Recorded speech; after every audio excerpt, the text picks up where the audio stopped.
പ്രിയപ്പെട്ടവരെ, വിശുദ്ധ യോഹന്നാന്റെ സുവിശേഷം 14 അധ്യായം 15 മുതൽ 20 വരെയും 25 മുതൽ 26 വരെയുമുള്ള തിരുവചന ഭാഗമാണ് നമ്മുടെ ധ്യാന വിഷയം.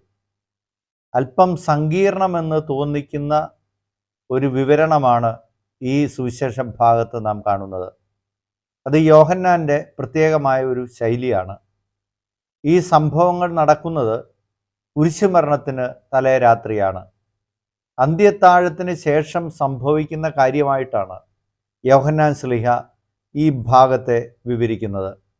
യോഹന്നാൻ ശ്ലീഹയുടെ വിവരണം അനുസരിച്ച് 13-ാം അധ്യായം ആകുമ്പോൾ ഈശോയുടെ അടയാളങ്ങളും അത്ഭുതങ്ങളും എല്ലാം തീർന്നു. അതുകൊണ്ട് തന്നെ 13-ാം അധ്യായത്തിന് മുമ്പ് ഗ്രീക്കിൽ നിന്ന്, വിജ്ഞാനത്തിൻ്റെ കേദാരം എന്ന് പറയുന്ന ഗ്രീസിൽ നിന്ന് ആളുകൾ ഈശോയെ തേടിയെത്തുകയാണ്. അപ്പോൾ ഈശോയുടെ എല്ലാ പ്രവർത്തനങ്ങളുടെയും പരമസ്ഥായിയിൽ ഫലമെത്തി എന്ന സൂചനയാണ്. അതുകൊണ്ട് ഈശോ പറയുന്നു, ഗോതമ്പ് മണി നിലത്ത് വീണ് അഴിയേണ്ട സമയമായി. ഇനി അവിടുത്തെ ദൗത്യം പൂർത്തിയായി. അവിടുന്ന് കുരിശ് ആരോഹണത്തിന് തയ്യാറാവുകയാണ്. അതുകൊണ്ട് തന്നെ 13-ാം അധ്യായം ആരംഭിക്കുമ്പോൾ യോഹന്നാൻ ശ്ലീഹ ഇങ്ങനെയാണ് എഴുതുന്നത്: ഈ ലോകം വിട്ട് തൻ്റെ പിതാവിൻ്റെ പക്കലേക്ക് പോകാനുള്ള സമയമായി എന്ന് അവിടുന്ന് വ്യക്തമായി അറിഞ്ഞു. അപ്പോൾ 13 മുതൽ 17 വരെയുള്ള അധ്യായങ്ങൾ യഥാർത്ഥത്തിൽ ഈശോയുടെ കുരിശുമരണത്തിൻ്റെ പീഡാസഹനങ്ങളെക്കുറിച്ചുള്ള ഈശോയുടെ തയ്യാറെടുപ്പ്, ശ്ലീഹന്മാരെ സാന്ത്വനപ്പെടുത്തൽ, അവരെ ധൈര്യപ്പെടുത്തൽ, കുരിശുമരണത്തിന് ശേഷം താൻ വീണ്ടും വരും, ഉയർത്തെഴുന്നേൽക്കും എന്നുള്ള അവിടുത്തെ വാഗ്ദാനം, പരിശുദ്ധാത്മാവിനെ വാഗ്ദാനം ചെയ്യൽ, ഇതെല്ലാമാണ് ആ ഭാഗത്തിൻ്റെ കേന്ദ്രബിന്ദു എന്ന് പറയുന്നത്. അതുകൊണ്ട് തന്നെ ഈ 17-ാം അധ്യായത്തിലേക്ക് വരുമ്പോൾ ഈശോ മനസ്സ് തുറന്ന്, ഹൃദയം തുറന്ന് ശിഷ്യന്മാർക്ക് വേണ്ടി പ്രാർത്ഥിക്കുകയാണ്. അപ്പോൾ ഈ 13-17 അധ്യായങ്ങളുടെ ഇടയിലുള്ള ഭാഗമാണ് നമ്മളിപ്പോൾ ധ്യാനിക്കുന്ന ഈ സുവിശേഷ ഭാഗം. അവിടെ അന്ത്യത്താഴത്തിന് ശേഷം നടക്കുന്ന കാര്യങ്ങളാണ് പ്രതിപാദന വിഷയം. അന്ത്യത്താഴത്തിൻ്റെ സമയത്ത് എന്തോ ഭയാനകമായത് സംഭവിക്കാൻ പോകുന്നു എന്ന് ശിഷ്യന്മാർക്ക് മനസ്സിലാവുകയാണ്. ഈശോ തങ്ങളെ വിട്ട് പോകുന്നു എന്നുള്ള ആശങ്ക അവരിൽ പ്രബലമായി. അതുകൊണ്ട് പത്രോസ് ശ്ലീഹ 13-ാം അധ്യായം 36-ാം തിരുവചനത്തിൽ നമ്മൾ കാണുന്നു, ചോദിക്കുന്നു ഈശോയോട്, നീ എവിടേക്കാണ് പോകുന്നത്? അതിനുശേഷം പത്രോസിൻ്റെ മനസ്സിലെ മുഴുവൻ ദുഃഖവും സങ്കടവും ആശങ്കയും എല്ലാം സ്ഫുരിപ്പിക്കുന്ന ആ വാക്യം നമ്മൾ കേൾക്കുന്നു. എന്തുകൊണ്ടാണ് ഇപ്പോൾ തന്നെ നീ പോകുന്നിടത്തേക്ക് ഞങ്ങൾക്ക് വരാൻ സാധിക്കാതെ പോകുന്നത്? അപ്പോൾ ഈ ആശങ്ക, ശിഷ്യന്മാരുടെ ഭയം, ഇതിനെല്ലാം വിരാമമായിട്ടാണ് നമ്മളിപ്പോൾ ഈ ധ്യാനിക്കുന്ന സുവിശേഷ ഭാഗം ഈശോ പറയുന്നത്. അവിടെ ഈശോ വ്യക്തമായിട്ട് ശ്ലീഹന്മാരോട് പറയുന്നു, നിങ്ങളെ ഞാൻ അനാഥരായി വിടുകയില്ല, എന്നേക്കും നിങ്ങളോടുകൂടെ ആയിരിക്കാൻ മറ്റൊരു സഹായകനെ ഞാൻ നിങ്ങൾക്ക് നൽകും. ഈശോ പരിശുദ്ധാത്മാവിനെ വാഗ്ദാനം ചെയ്യുകയാണ്. ഇപ്പോൾ അല്പസമയം കഴിഞ്ഞാൽ നിങ്ങൾ എന്നെ കാണുകയില്ല, എന്നാൽ ലോകം പിന്നീട് നിങ്ങൾ എന്നെ കാണും. ലോകത്തിന് കാണാൻ കഴിയില്ല. പക്ഷേ ഈ കാര്യങ്ങൾ ഈശോ പറയുന്നതിന് മുന്നോടിയായി പരിശുദ്ധാത്മാവിനെ സ്വീകരിക്കാനുള്ള ഒരു വ്യവസ്ഥ കൂടി ഈശോ പറയുന്നുണ്ട്. അത് നമ്മൾ ധ്യാനിക്കുന്ന ഈ സുവിശേഷ ഭാഗത്തിൻ്റെ ആരംഭത്തിൽ തന്നെയാണ്. 14-ാം അധ്യായം 15-ാം തിരുവചനമാണ്. ഈശോ പറയുന്നു, നിങ്ങൾ എന്നെ സ്നേഹിക്കുന്നെങ്കിൽ നിങ്ങൾ എൻ്റെ കൽപ്പനകൾ പാലിക്കും. എന്താണ് ആ കൽപ്പന? ആ കൽപ്പന ഈശോ അന്ത്യത്താഴ സമയത്ത് പറഞ്ഞ കൽപ്പന തന്നെയാണ്. നിങ്ങൾ പരസ്പരം, നിങ്ങൾക്ക് ഞാൻ ഒരു പുതിയ കൽപ്പന തരുന്നു, നിങ്ങൾ പരസ്പരം സ്നേഹിക്കുവിൻ. പ്രിയപ്പെട്ടവരെ, അതിനാൽ പരിശുദ്ധാത്മാവിനെ സ്വീകരിക്കാനുള്ള അടിസ്ഥാനപരമായിട്ടുള്ള യോഗ്യത എന്ന് പറയുന്നത് പരസ്നേഹമാണ്.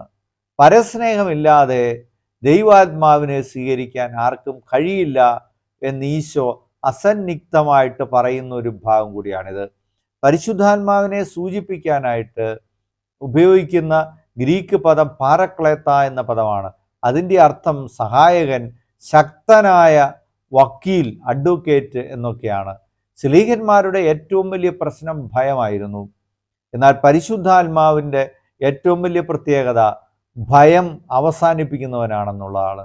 അതുകൊണ്ടാണ് പരിശുദ്ധാത്മാവിനെ സ്വീകരിച്ചു കഴിയുമ്പോൾ പന്തക്കുസ്താ നാളുകളിൽ നമ്മൾ കാണുന്നത് ധൈര്യപൂർവം ഈശോയ്ക്ക് സാക്ഷ്യം നൽകുന്നു. ഭയന്നു കഴിഞ്ഞിരുന്നവർ ധൈര്യശാലികളായിട്ട് മാറുന്നത് നമ്മൾ കാണുന്നത്. ഇവിടെ ഈശോ ഒരു കാര്യം കൂടെ പ്രത്യേകം പറയുന്നുണ്ട്.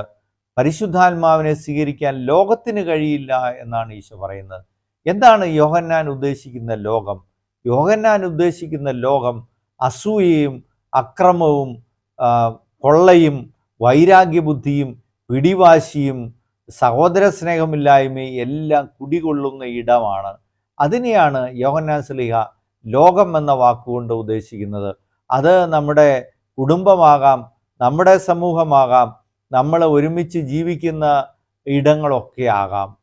അവിടെ ആ ലോകത്തിന് അസൂയയും അക്രമവും വൈരാഗ്യചിന്തയും പ്രതികാര ബുദ്ധിയും ഒക്കെയുള്ള ലോകത്തിന് പരിശുദ്ധാത്മാവിനെ സ്വീകരിക്കാനാവില്ല. അതാണ് ഈശോ പറയുന്നത്. ലോകം അവനെ അറിയുകയോ കാണുകയോ ചെയ്യുന്നില്ല എന്ന് ഈശോ പറയുന്നതാണ്.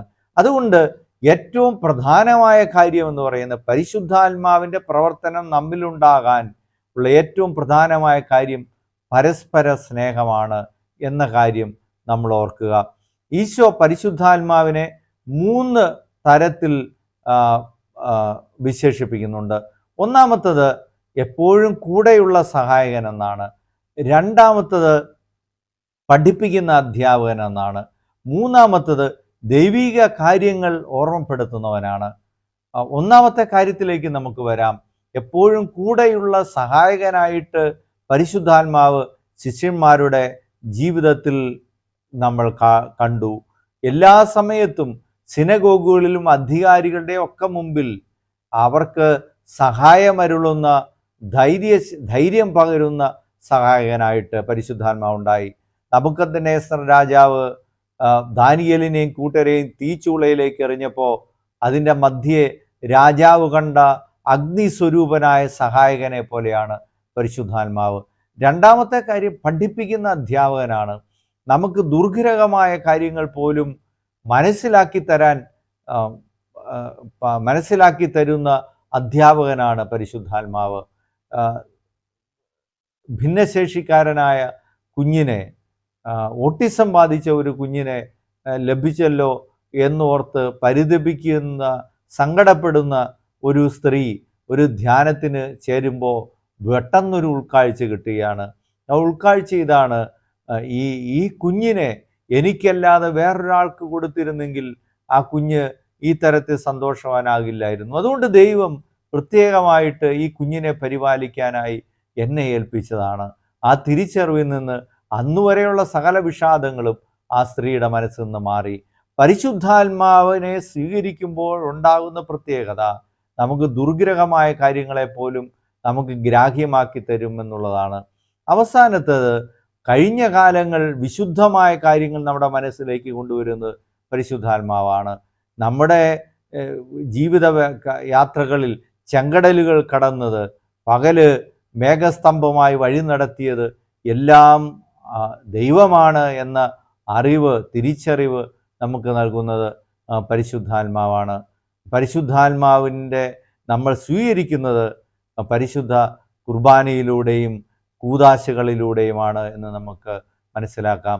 കുമ്പസാരവും വിശുദ്ധ കുർബാനയും ഒക്കെ എത്രമാത്രം നമ്മുടെ ജീവിതത്തിൽ ഉണ്ടാകുന്നുവോ അതിനു മാത്രം നാം ദൈവാത്മാവിനാൽ നിറഞ്ഞവരായിരിക്കും.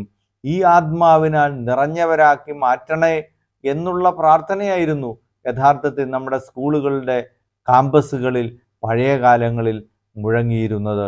എന്ത് പഠിച്ചാലും, അത് ഗണിതശാസ്ത്രമാകട്ടെ, അത് ഫിസിക്സ് ആകട്ടെ, അത് സാഹിത്യമാകട്ടെ, എന്ത് പഠിച്ചാലും ദൈവത്തിൻ്റെ ആത്മാവിനാൽ നിറവുള്ളവരായിട്ട് മാറണം എന്ന പ്രാർത്ഥനയായിരുന്നു സ്കൂൾ കാമ്പസുകളിൽ പോലും ഉണ്ടായിരുന്നത്. ആ പ്രാർത്ഥനാ ഗീതം തന്നെ ഓർക്കുകയാണ്: വെളിച്ചം പകരണമേ, വെളിവു നിറയ്ക്കണമേ, വിജ്ഞാനദായകനേ എന്ന് പറയുന്ന ആ ഗാനം നമ്മൾ ഓർക്കുന്നു. അപ്പോൾ വെളിച്ചം മനസ്സിനുണ്ടാകുക, നമ്മുടെ മുഖത്തുണ്ടാകുക, ചുറ്റുപാടുകളിൽ ഉണ്ടാകുക, വിവേകമുണ്ടാകുക, വിജ്ഞാനദായകനോട് നമ്മൾ പ്രാർത്ഥിച്ചിട്ടാണ് നമ്മളെല്ലാം തുടങ്ങുന്നത്. പരിശുദ്ധാത്മാവ് നമ്മുടെ ജീവിതത്തിൽ നിരവധിയായ അനുഗ്രഹങ്ങൾ പകർന്നു തരട്ടെ.